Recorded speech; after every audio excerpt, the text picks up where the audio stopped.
ladies, this is Kay Thompson, self-taught makeup artist with another tip of the day. Bronzer.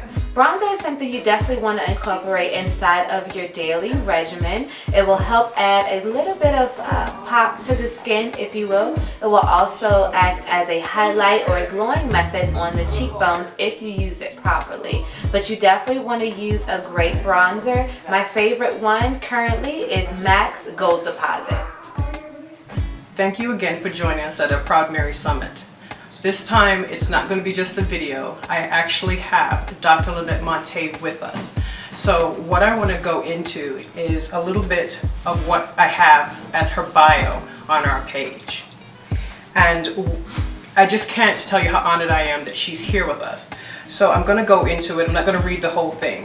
But after decades as an executive at the C-suite level, creating effective, efficient, and adaptable systems, Dr. Linette Montae left the corporate world in 2009 to use her system thinking, her education, and her years of consulting experience to assist today's recognized Inc. 50 to 500 and Fortune 50 to 500 companies attain operational excellence and increase profit from the inside out.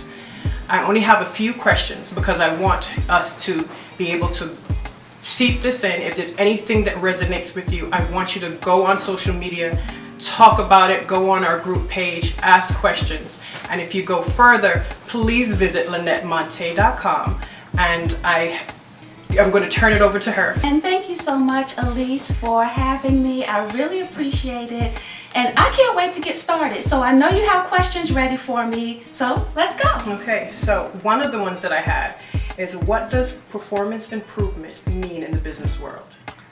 Okay, well, that is an amazing question. It's probably one of my favorite questions to answer, because for most people, when they hear about performance improvement, especially if they have been an employee, which most of us have at some point, the first thing they think about is, am I going to be rated by my boss, and am I going to get a raise, and am I going to lose my job? Because they hear performance improvement and they start to think about performance evaluations, those things that you have every single year to talk about how well you're doing, and that's what your boss uses to gauge whether you're going to get a raise or not. Make sense? Yes.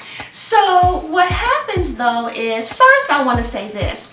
You may be an employee who is nervous about that performance improvement or performance evaluation every single year. But I want you to know a secret. Just as much as you dread them, your boss dreads doing them too. So what I want you to know about performance improvement is that's just one small piece of it. That's the individual performance improvement level. But in a company, there are so many other things that happen, and those things need to be evaluated as well. So you have performance improvement of the corporation or the company as a whole, and then you have performance of the different departments within a company, and then you have the performance of the products or the services that company offers, and then you have the performance improvement or the performance of the individual employee who is doing the job. So here's the thing. Performance improvement is something that is absolutely necessary, and the entire goal of a performance improvement plan is all about increasing your profits. And everyone is in business to make money, so increasing your profits should make you very happy. Hold on. All right. Go ahead. Well, that does make us happy. I'm sure that's why we're all here, is because we want to do that. I do have another question for you. I'm in small business. We have a lot of people in small business and larger companies, from what I've learned, that are joining us for the Proud Mary Summit. What are 3 things companies can do to move from marginal to profitable? Okay, woo. Well, you really need to hold on to your hats for this one. So what I'm going to talk about now is what I call my P3 profit principles. And they apply to small businesses, they apply to medium-sized businesses, as well as large corporations. Now, I usually work with medium or large corporations or with franchise owners, but no matter where you are in your business venture or your annual sales, these 3 things will help you to go from marginal to profitable. So, P number 1 is process. And the important thing about process is that it really is all about how you are running your business. How are things getting done inside your business? You want to have processes which are effective, which are efficient, and which are also adaptable, because your process is a living thing. It is something that will continue to change and evolve as your business grows, and that's what you want to happen. I like to tell my clients all the time that if change is not happening in your company and your business is dead. So change is a good thing. Now, process, remember, is how you get things done. That's the step-by-step of starting with point A and getting to point Z of whatever the task is, whether it's marketing or branding or taking orders or handling customer service. Your process is the how. You ready for number 2? Yes. All right, so number 2, P number 2 is people. Now, when I say people, most business owners, most corporate executives immediately start to think about the customer, because after all, you are in business to serve a customer. That's how you make money, and that's who you feel is most important. But I'm going to challenge you today. What is really most important? And when I talk about P number 2, which is people, I am not talking about the customer who pays you money. That is your external customer. I am talking about your internal customer, better known as your employee. So even if you have a smaller business and you don't have regular employees, you likely have people that you outsource to. That's fine. People who do tasks for you or on behalf of your business fall into P2, which is people. And here's what I want you to know. People, the internal customer, is actually the most important person in your company. It's not the customer who pays you. Because if you don't have happy employees, you will not have happy customers.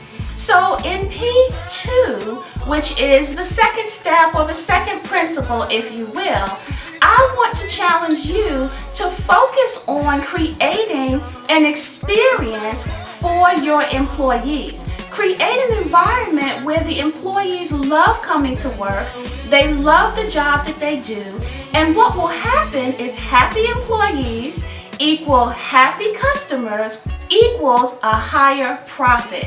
So with happy employees, you cannot go wrong anytime. So it's all about your company culture. What are you doing to make sure that your employees love coming to work? Are you listening to their suggestions and concerns? Are you implementing some of their ideas?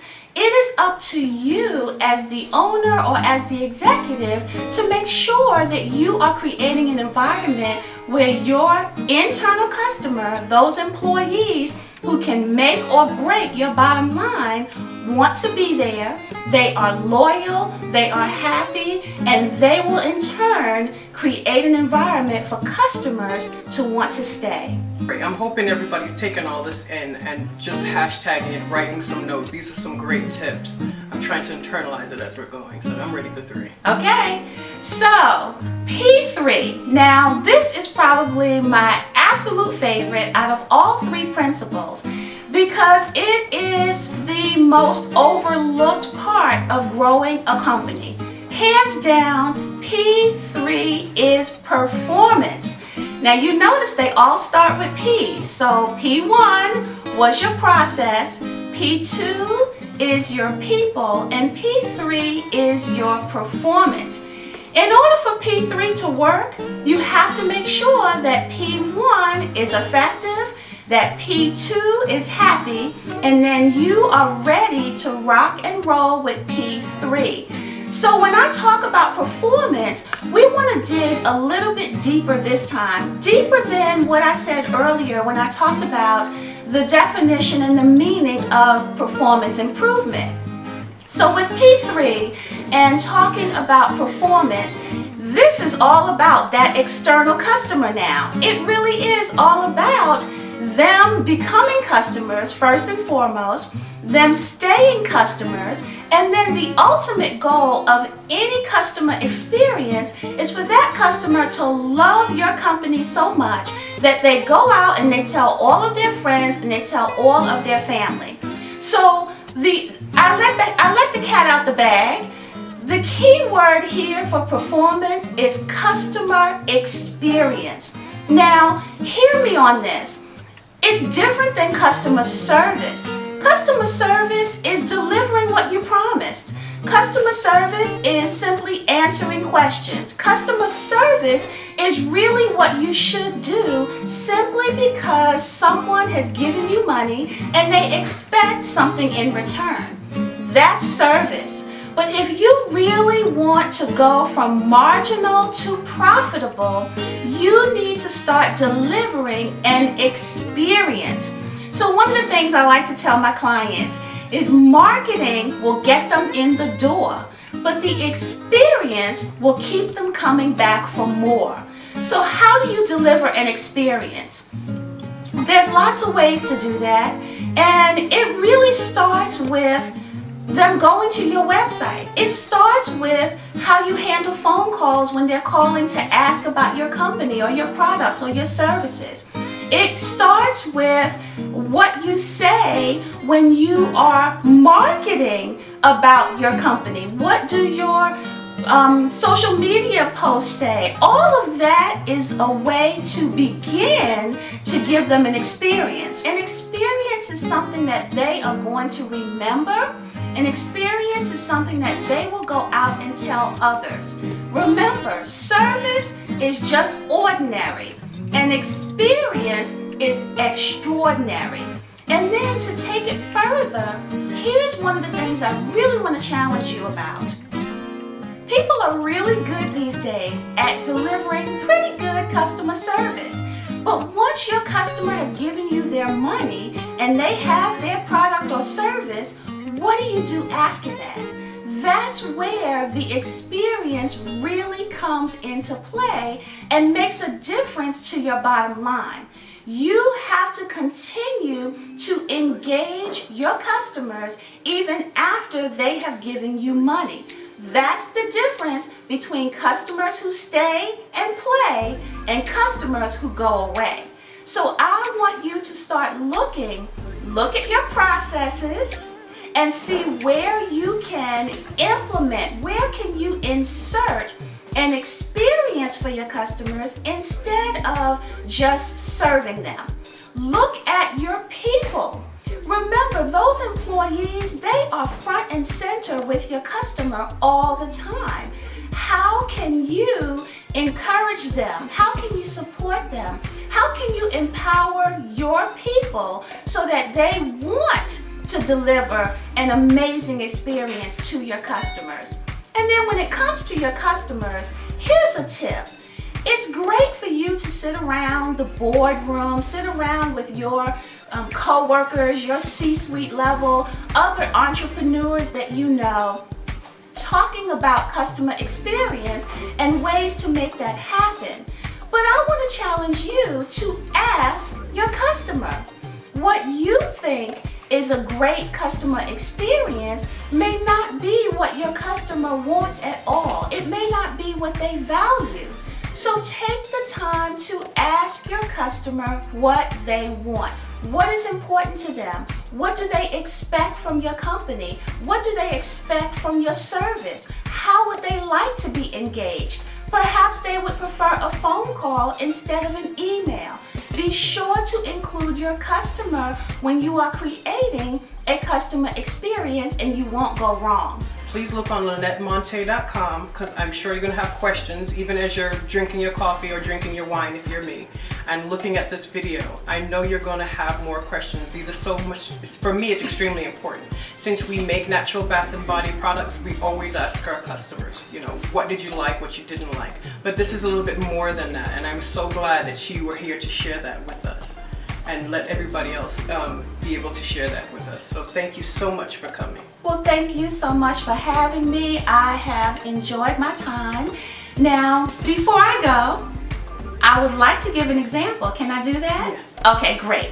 Because here's what I've learned, Ellice. A lot of times when you teach something, and especially when you teach it this quickly, you're going to go back to your office, you're going to get on your computer, and you're going to start thinking, okay, let me go to her website. It's LinetteMontae.com, and you're going to look at those P3 principles because they are on my website, and you're going to start trying to implement them, and you're going to get stuck. I'm telling you now, you're going to get stuck. So here's what I found to be very helpful. I want to give you an example of the P3 principles in action. So I had a particular corporation that hired me to come in and help them with a problem. This was a pretty big problem. Your problem may not be this large, or it may be worse. The P3 principles will help either way. So here's how this goes. I go into the corporation, and they had a particular process that they were supposed to be doing within a time frame. So they had to produce these reports in 15 days, 30 days, and the entire process had to be done in 60 days. Well, here's what I found when I went in to begin working with them on the P3 profit system. So the principles turn into a complete system. I found out that this process that was supposed to only take 60 days was actually taking them on average 6 to 18 months. Not weeks, 6 to 18 months for them to complete a 60-day process. Now, that sounds horrible, and it was, but what was worse is the fact that this was a legal process. So they were going to be in really serious trouble if they didn't get a handle on their timeline. So let's look at those 3 P's really quickly so that you can see how I used them, and that will help you to have a better idea how you can use them too. And of course, if you need help, just give me a call, or on my website you can fill in a form so that we can talk. So the first thing that I knew right away is there was something wrong with P1, which is their process. Because a process that's supposed to take 60 days should not take up to 18 months. They were about to be sanctioned themselves as a corporation for failing to meet their timelines.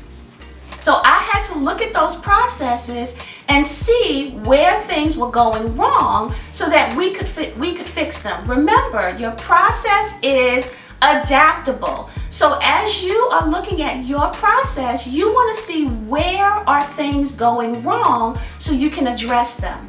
And then P number 2, their employees. Now, can you imagine how the employees felt by having a process that was taking so much longer than anyone ever thought it should, and the employees were facing losing their job because the entire company was going to be sanctioned? So that was a huge problem. Morale was really low, and I had to do something to work with those employees to bring that morale back up, to help them to feel like their work was important so that they could contribute to fixing the process.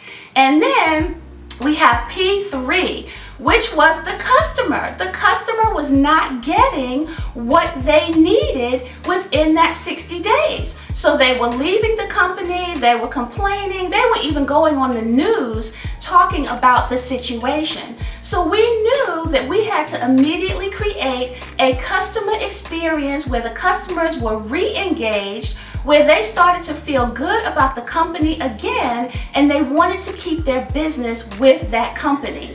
So there you have a really specific example of something that was horribly wrong and how each of those P's were used to fix it. And believe it or not, they had this problem for about 5 years when I got there, and I was able to use those 3 Ps to fix it within 60 days. I brought it back down into a reasonable range, and within 6 months, they were back to their 60-day timeline every single time.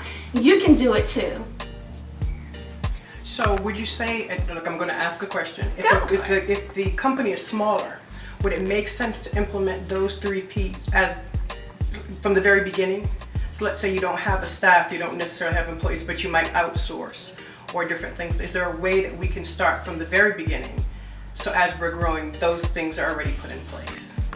Perfect question, and absolutely 100%. My concern has always been that you should be implementing these 3 Ps from the very moment that you start your business.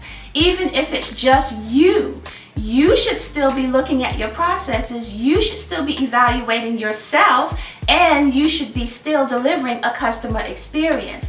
What I'm finding though in working with smaller businesses is you have so much else going on. You are trying to survive, you're trying to thrive, you're trying to market, you're trying to brand. You have so much going on that these things aren't a priority. But yes, they really should be. And if you can focus on working on these things from day one, you will not find yourself in a pickle like that particular corporation was. That sounds great. Well, I want to thank everybody for joining us, and I hope to see you on our next segment at the Proud Mary Summit. Thank you. Bye-bye. Thank you so much for joining us.